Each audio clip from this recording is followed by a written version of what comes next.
C'est Axel Berthoumieux, bienvenue sur la troisième mi-temps. Привет, меня зовут Никита Беков. Добро пожаловать в третий тайм.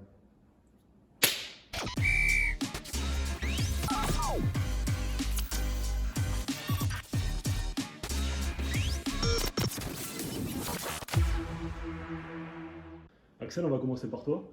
Tu es né dans l'Aveyron, si je ne me trompe pas, à Rodez. Oui, à Rodez. Justement, quand on est né à Rodez, qui a une très belle équipe de football féminin, pourquoi on se tourne vers le rugby? Moi, c'est vrai que par contre, j'ai fait du foot, mais c'est-à-dire que je me rappelle mon coach, quand il me voyait courir sur le terrain, il me disait c'est pas possible, elle va toutes me les tuer, quoi, c'est pas possible. Du coup, ouais, ça m'est vite passé le foot. Et je me suis dirigée vers le rugby parce que j'étais un peu un garçon manqué et j'avais pas mal de copains qui étaient plus axés sur rugby. Et du coup, premier entraînement, je suis sortie, j'ai dit ouais maman, je vais faire du rugby. Bon, c'est passé difficilement. Ça a mis un an là, j'ai dit bon allez, c'est quand que tu m'inscris, c'est quand que tu m'inscris. Et finalement, voilà, elle m'a enfin inscrit. Et c'est la plus heureuse maintenant. Toi, Niki, du coup, double nationalité franco-russe, t'es né là-bas? Ouais, je suis né là-bas exactement. Tu es né où? Alors moi je suis né en Ukraine. J'ai des parents qui sont ukrainiens et russes. Donc je suis né à Kiev. Et donc j'ai grandi un peu à cheval entre les deux pays jusqu'à mes 7 ans. Et à 7 ans, je suis arrivé en France, en région parisienne. Et justement, quand on est né du coup en Ukraine ou en Russie, pour le rugby. Le rugby, on va dire, c'était familial. C'est vrai que c'est pas un sport qui est très développé chez nous. Mais ça existe quand même. Mon père qui a commencé le rugby tard, sur ses 16 ans. Et donc moi, quand je suis né, forcément, j'ai voulu continuer à perpétuer la tradition familiale qu'il avait créée. Vous venez donc de deux territoires connus aussi pour leur gastronomie.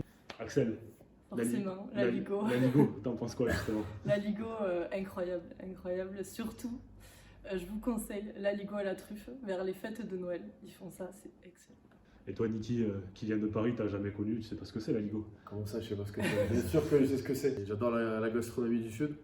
Les salades de gésier, les magrets de canard, non, j'adore. Et si on parle gastronomie russe, du coup, le caviar, c'est si bon que ça? Alors, le caviar, pour moi, j'en prenais au petit déjeuner. Pour moi, c'était comme le Nutella. Et maintenant, les gens, ils me regardent, quand je dis ça, ils me regardent d'un air. Je peux les comprendre. Mais malheureusement, maintenant, il n'y en a plus. Les réserves ont été épuisées. Et même chez nous, c'est dur d'en trouver de nos jours. Donc, le caviar, et sinon, la soupe. C'est ce qui fait que je fais 2 mètres quasiment, je pense. Niki, toujours, bon, on a parlé nourriture, maintenant on va parler boisson. Devine. Devine. Justement, j'allais dire, est-ce qu'elle est vraie la légende de la vodka russe? Vous en buvez tout le temps? Dans le biberon, c'est ça que tu voulais te demander? Ouais. Non, ça c'est des clichés. Alors oui, la vodka, on en boit beaucoup, mais on ne boit pas que ça. Mais c'est vrai que la vodka, on va dire, c'est traditionnel, c'est plus quelque chose qu'on boit à table en mangeant que pendant les fêtes, etc. Axel, je risque de me mettre certaines personnes à dos, mais il se dit qu'en Aveyron, vous buvez plus de vodka justement qu'en Russie. Est-ce que c'est vrai? Non, moi je dirais plus l'eau de vie que la vodka. Ou le Ricard. Le Ricard en Aveyron, c'est assez. Le Ricard chez nous, ça n'existe pas trop. Et oui, forcément. Non, moi je dirais le Ricard, ça prime plutôt. Maintenant, vous êtes tous les deux internationaux, donc ça tombe bien, on va pouvoir vous poser des questions sur vos sélections. Axel, toi, tu es très jeune, mais ça fait maintenant quelques temps que tu portes le maillot tricolore, le maillot bleu. Qu'est-ce que ça fait la première fois que tu portes un tel maillot? Enfin, un mélange d'émotions, quoi. Enfin, beaucoup de fierté. Enfin, pas décevoir les gens qui te regardent. C'est aussi l'aboutissement du travail que tu as mis. Donc c'est une expérience que tu peux pas décrire, quoi. Ok. Et toi, Niki, il ressemble à quoi votre maillot d'ailleurs? Il est rouge avec des espèces d'éclairs blancs, mais je t'avoue qu'il change chaque année, donc je sais pas, on n'arrive pas à se trouver de vrais maillots. Mais c'est aussi on va dire une émotion forte parce que c'est quand même mes racines, etc. J'aurais bien aimé jouer pour la France comme Axel, mais bon, c'est un peu plus compliqué. Voilà, c'est toujours, à chaque fois que j'y vais, je suis toujours content et toujours heureux de porter les couleurs de mon pays. Racontez-moi, c'est quoi votre souvenir le plus fou, ce qui vous reste dans l'esprit lorsqu'on évoque votre sélection? Moi, je sais que j'ai un super bon souvenir de ma première sélection. J'étais tellement contente d'avoir joué. Enfin, je crois que j'avais joué 70 minutes. J'avais tout donné. Tout ce que j'avais pu plaquer, je l'avais plaqué. J'étais à fond. Et à la fin du match, il y avait Gaëlle Hermé qui m'avait donné comme cadeau. Elle s'était donnée entre capitaines un truc de la France, de l'Italie. Et du coup, elle m'avait donné l'emblème de l'Italie. Et du coup, je l'ai gardé chez moi. Et c'est un truc, c'est pas grand-chose, mais c'est ancré en moi, quoi. Alors moi, j'ai pas une grande expérience encore, on va dire, au niveau international, mais je dirais que ce serait la deuxième sélection. Parce que la première, c'est à l'extérieur et la deuxième, c'est à domicile. Et là, c'est vraiment quelque chose de fort quand tu chantes l'hymne. Tu as vraiment un stade énorme avec le stade rempli qui chante l'hymne avec toi. Et tu te sens vraiment, voilà, tu sens que tout le monde est derrière toi. Vraiment, tu sens vraiment un enthousiasme derrière tout ça. Et franchement, c'est quelque chose de fort. Ouais. Le public russe, il est friand de rugby? Alors non, le public russe, il découvre ça, on va dire. La Fédé, elle met beaucoup de moyens en œuvre ces derniers temps pour populariser le rugby là-bas. Parce que là-bas, c'est plus le foot, le hockey, les sports d'hiver et l'athlétisme. Les gens découvrent de plus en plus le rugby et c'est un sport, je pense, qui pourrait convenir au peuple là-bas. Axel, est-ce que tu peux nous faire une petite démonstration de la Marseillaise comme l'a fait Coco précédemment, s'il te plaît?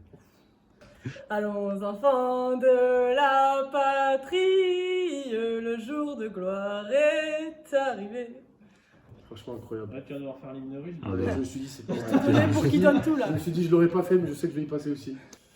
Россия священная наша держава, Россия любимая наша страна.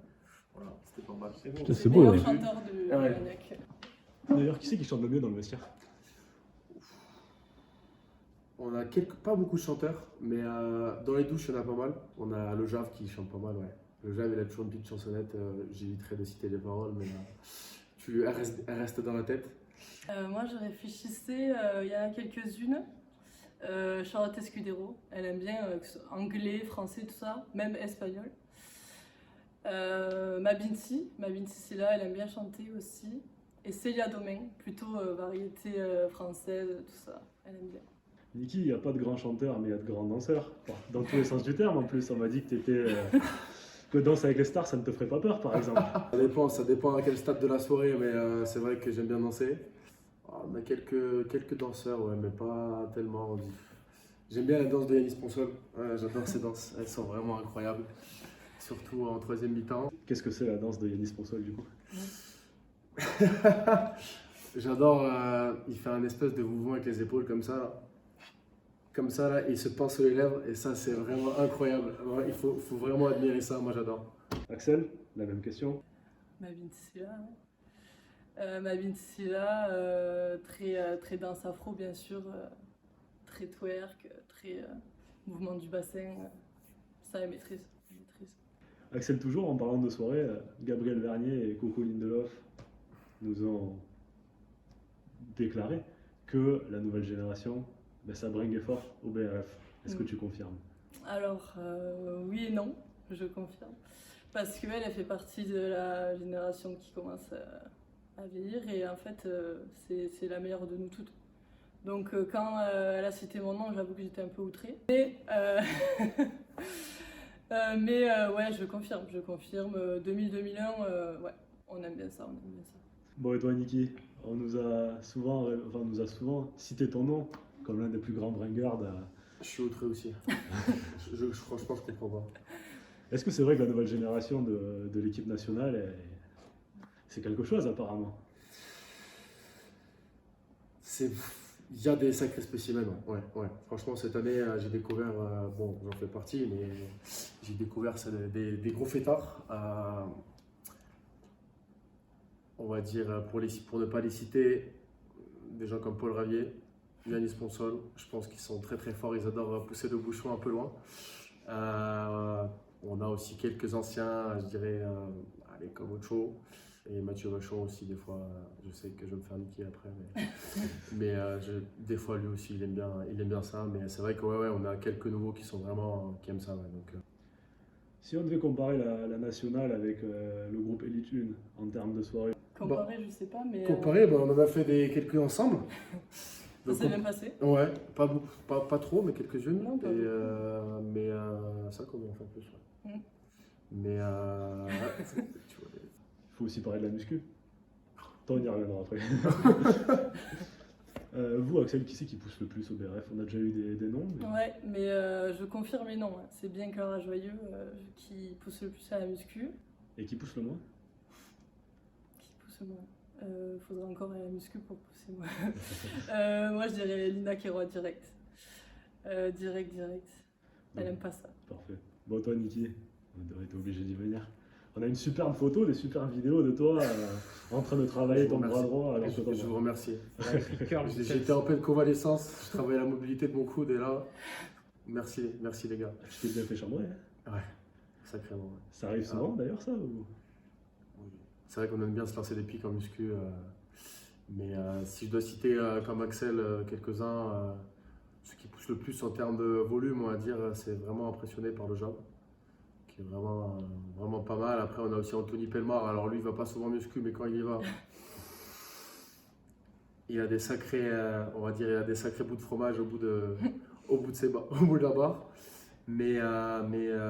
Et sinon, le moins, je vais pas citer de noms parce qu'il y en a vraiment pas mal. Je sais que ça serait pas coupé, mais C'est les prépas qui vont être contents. je te jure.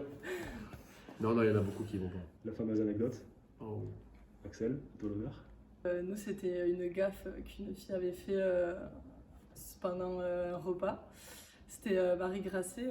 On parlait de nos bénévoles qui nous font les repas parce que c'est tous des anciens joueurs ou joueuses. Et vous connaissez Geneviève. Et du coup, on parlait de Geneux, tout ça, qu'elle avait longtemps joué au rugby. Et Marie Grasset, elle s'est dit mais Marjo, t'as joué avec elle ou quoi Geneux. Je dis mais ça va pas ou quoi Geneux, elle a 60 balais, je suis pas si vieille que ça quand même. Elle a dit oh putain pardon et tout. Du coup, Marjo, elle a pris 10 ans dans la gueule comme ça. Niki, en 6 mois, t'as dû voir des choses aussi. Oui, j'en ai vu des choses. Après, il y a des choses et des choses. Mais non, mais je dois citer une anecdote sur celui qui est passé avant. César Bussioli. Ouais. C'est pas des anecdotes, mais César, c'est vrai qu'il m'impressionne. Il m'impressionne beaucoup ces derniers temps sur le terrain, etc. Mais c'est vrai que ça fait pas mal de temps qu'il est au club. Et jusqu'à présent, tout ce qu'il a gagné, c'est juste sa place au vestiaire, je pense. Donc, j'espère qu'il m'en voudra pas trop, mais c'est la vérité. Est-ce que vous avez un petit mot pour les supporters, pour les fans?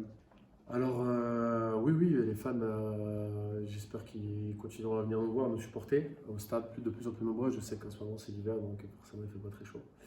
Mais avec la fin de l'hiver et le retour du beau temps, j'espère que voilà, le stade sera de plus en plus rempli et que les bons résultats des deux équipes feront que l'engouement sera encore plus présent et que toute la ville de Blanec pourra supporter ces deux équipes favorites. Et toi, Axel?